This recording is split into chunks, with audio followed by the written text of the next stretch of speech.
Pessoal, eu quero mostrar para vocês duas situações de como identificar o tipo do evaporador, o tipo do cooler de chiller. Um rapaz que trabalha comigo estava com uma dúvida se esse tipo de cooler aqui que vocês estão vendo, ele é varetável. Ele estava com um pouco de... O approach dele estava com uma diferença e ele queria saber se ele poderia varetar. Ele buscou informações em vários lugares e várias pessoas falou que não poderia se varetar, não poderia fazer a limpeza desse cooler. E como identificar qual cooler você pode varetar ou não, para você não ter uma surpresa na hora que você abre a tampa do casco. Esse tipo de cooler aqui, ele é sim um cooler varetável.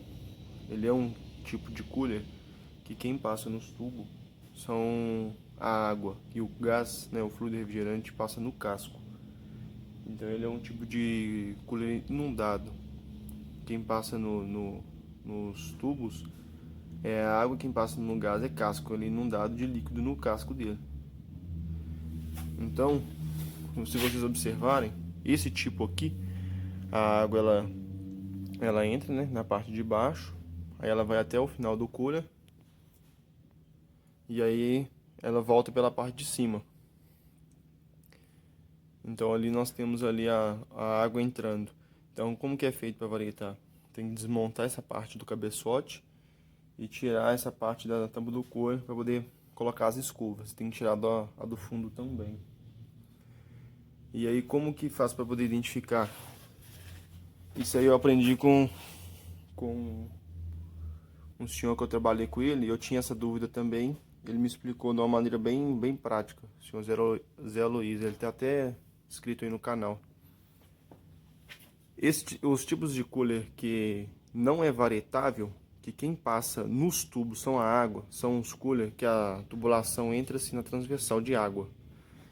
Então nós temos aqui, vocês podem ver que ali é uma tampa cega, né, por onde a água retorna. Então normalmente os cooler que é varetável, que quem passa nos tubos são a água. O tubo de água, que é aqueles ali, ele entra aqui na transversal. Geralmente é igual os da Itachi. A água entra aqui na lateral do cooler. Ela entra ali assim. E ela sai aqui na outra lateral dele. Então a água entra. Aí ela tem uma esticando, né? Para poder criar dificuldade. Para a água gelar mais rápido. Ela demora, né? Para a água poder gelar. E a água sai aqui na lateral. Neste caso, como a água ela entra na lateral do cooler e depois ela sai, quem passa nos tubos é gás, porque a água ela passa no casco.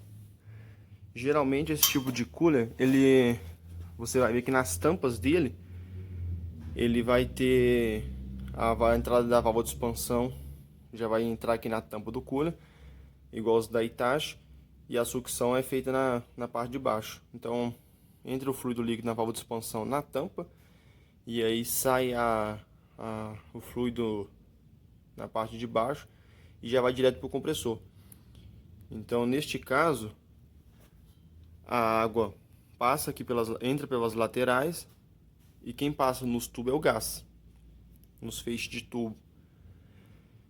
No caso do inundado, quem passa nos tubos é a água, igual eu mostrei aqui para você. Quem passa nos tubos ali é a água e quem passa no casco é gás. Então isso aí é uma regra bem prática que eu aprendi com ele. Neste caso aqui, os dois tubos de água estão entrando junto, mas tem alguns chillers os chillers da carne, a água é separada, os tubos de entrada e saída separados. A água só entra por aqui e ela sai do outro lado do cooler.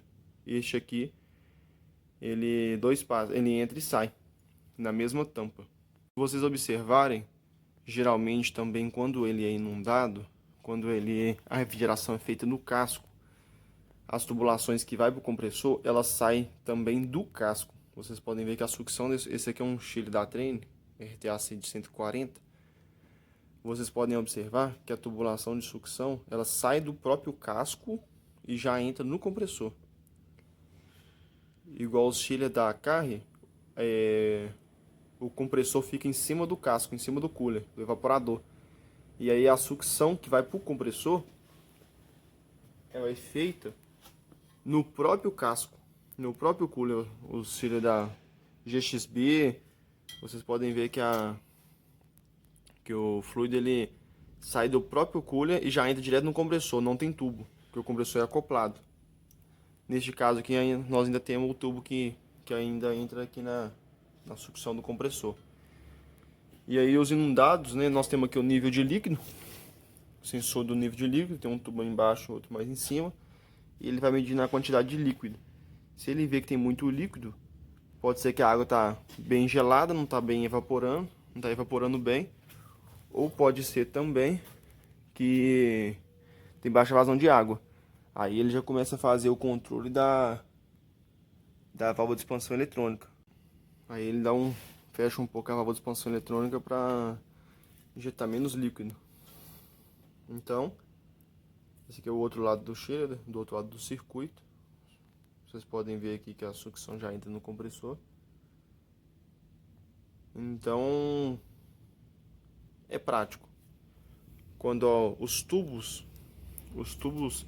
entram nas laterais do chiller, quem passa no casco é a água e quem passa nos tubos é gás. Vocês vão ver a válvula de expansão acoplada na tampa e a sucção do compressor também na tampa, igual o Samurai da Hitachi. Quando neste caso aqui inundado, quem está passando nos tubos é água e quem está passando no casco é gás, é fluido refrigerante. Imagina para vocês verem um tubo dessa grossura, dessa espessura aqui, acoplado ali na tampa, e o tubo da válvula de expansão eletrônica também. Ficaria desproporcional. Então vocês...